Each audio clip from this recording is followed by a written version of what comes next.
আসসালামু আলাইকুম সুপ্রিয় শিক্ষার্থী বন্ধুরা, আজকের ক্লাসে আমরা আলোচনা করব চতুর্থ পরিচ্ছেদ বিশ্লেষণমূলক রচনা 3.4.1 বিশ্লেষণমূলক রচনার উপকরণ।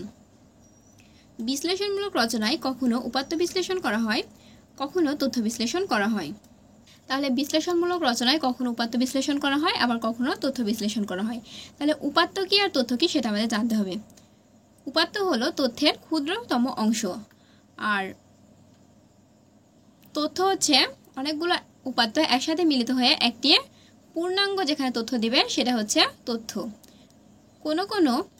কোনো কোনো বিশ্লেষণমূলক রচনায় একই সঙ্গে উপাত্ত তথ্য বিশ্লেষণ করা হয়। নিচে কিছু নমুনা দেওয়া হলো। এর মধ্যে কোনটি উপাত্ত এবং কোনটি তথ্য তার ডান কলামে লেখো। প্রথম দুটি করে দেখানো হলো। লেখার পরে সহপাঠীর সঙ্গে আলোচনা করো এবং প্রয়োজনে সংশোধন করো। তাহলে চলো আমরা দেখি নমুনা 1 নম্বর নমুনাতে আছে মাইকেল মধুসূদন দত্ত 1824 সালে জন্মগ্রহণ করেন। ঈশ্বরচন্দ্র বিদ্যাসাগর 1820 সালে জন্মগ্রহণ করেন। বঙ্কিমচন্দ্র চট্টোপাধ্যায় 1834 সালে জন্মগ্রহণ করেন। এখানে তিনটি লেখক আছে এবং তিনটি লেখকেরই ভিন্ন ভিন্ন জন্ম তারিখ। যদি লেখকের জন্ম তারিখ একই হতো তাহলে এটা একটি তথ্য হতো, কিন্তু এখানে তিনটি লেখক সম্পর্কে ভিন্ন ভিন্ন তথ্য দেওয়া হচ্ছে, তাই এটা একটি উপাত্ত। 2 নম্বর হচ্ছে ঈশ্বরচন্দ্র বিদ্যাসাগর, মাইকেল মধুসূদন দত্ত ও বঙ্কিমচন্দ্র চট্টোপাধ্যায় তিনজনই 19 শতকে জন্মগ্রহণ করেছিলেন। তাহলে আমরা এখানে বুঝতেই পারছি তিনজন লেখক একই শতকে জন্মগ্রহণ করেন, অর্থাৎ তিনজনের একই রকম তথ্য, তাই এখানে হচ্ছে এটা তথ্য। তিনজন লেখক যদি ভিন্ন ভিন্ন শতকে জন্মগ্রহণ করতো তাহলে এটা একটি উপাত্ত হতো। যেমন আমরা উপরে দেখলাম যে তিনজন লেখক ভিন্ন ভিন্ন সালে জন্মগ্রহণ করেছিল, তাই এটা একটি উপাত্ত। আর আমরা তো জানি যে তথ্যের ক্ষুদ্রতম অংশ যদি হয় তাহলে সেটা উপাত্ত হয়ে যায়।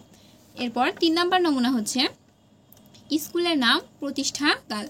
এখানে ক উচ্চ বিদ্যালয় প্রতিষ্ঠা হয় 1920 সালে, খ উচ্চ বিদ্যালয় প্রতিষ্ঠা হয় 1942 সালে এবং গ উচ্চ বিদ্যালয় 1968 সালে, ঘ উচ্চ বিদ্যালয় 1982।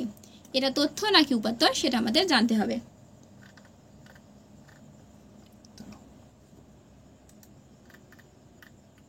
এটা অবশ্যই উপাত্ত, কারণ এখানে চারটি উচ্চ বিদ্যালয় আছে, ক খ গ ঘ।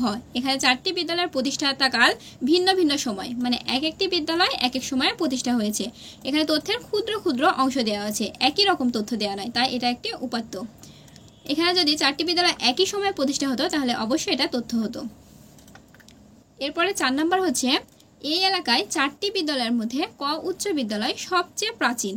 এখানে আমরা দেখতে পাচ্ছি ক উচ্চ বিদ্যালয় সম্পর্কে একটি পূর্ণাঙ্গ তথ্য দেওয়া আছে, তাই এটা হচ্ছে তথ্য।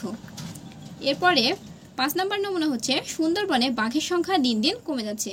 এখানে সুন্দরবনের বাঘের সংখ্যা দিন দিন কমে যাচ্ছে, বাঘ সম্পর্কে একটি তথ্য দেওয়া আছে, তাই এটা হচ্ছে তথ্য। তারপরে 6 নম্বর হচ্ছে একটি গ্রামে 1430 জন যুবক, 240 জন বৃদ্ধ এবং 550 জন শিশু আছে। তাহলে আমরা এখানে বুঝতেই পারছি যে তথ্যের ক্ষুদ্র ক্ষুদ্র অংশ আছে, আর আমরা জানি যে তথ্যের ক্ষুদ্র ক্ষুদ্র অংশ হচ্ছে উপাত্ত, তাই এটা একটি উপাত্ত। তারপরে 7 নম্বর হচ্ছে 5 জন শিক্ষার্থীর ওজন 45, 55, 49, 61 এবং 52 কেজি। এখানে আমরা দেখতে পাচ্ছি যে 5 জন শিক্ষার্থীর ভিন্ন ভিন্ন ওজন, আর ভিন্ন ভিন্ন ওজন ভিন্ন ভিন্ন মানেই তো আমরা জানি উপাত্ত, তথ্যের ক্ষুদ্রতম অংশ। এখানে তো একই রকম না, যদি একই রকম হতো তাহলে এটা তথ্য হতো, কিন্তু 5 জন শিক্ষার্থীর ওজন ভিন্ন ভিন্ন। এরপর 8 নম্বর নমুনা হচ্ছে হামিদের চেয়ে সোলেমান বেশি জোরে হাঁটতে পারে। এখানে হামিদের চেয়ে সোলেমান বেশি জোরে হাঁটতে পারে, এটা অবশ্যই তথ্য হবে, কারণ সোলেমান সম্পর্কে একটি পূর্ণাঙ্গ তথ্য দেওয়া আছে। আশা করি তোমরা খুব সুন্দরভাবে বুঝতে পেরেছ কোনটা তথ্য আর কোনটা উপাত্ত। ভিডিওটি শেষ পর্যন্ত দেখার জন্য ধন্যবাদ। এর পরবর্তী ভিডিওতে আমরা আলোচনা করব বাংলা ভাষা সংকট ও সম্ভাবনা, লিখেছেন আব্দুল হক, এটা নিয়ে। তাই পরবর্তী ভিডিওটি দেখার আমন্ত্রণ জানিয়ে আজকের ভিডিওটি এখানেই শেষ করছি।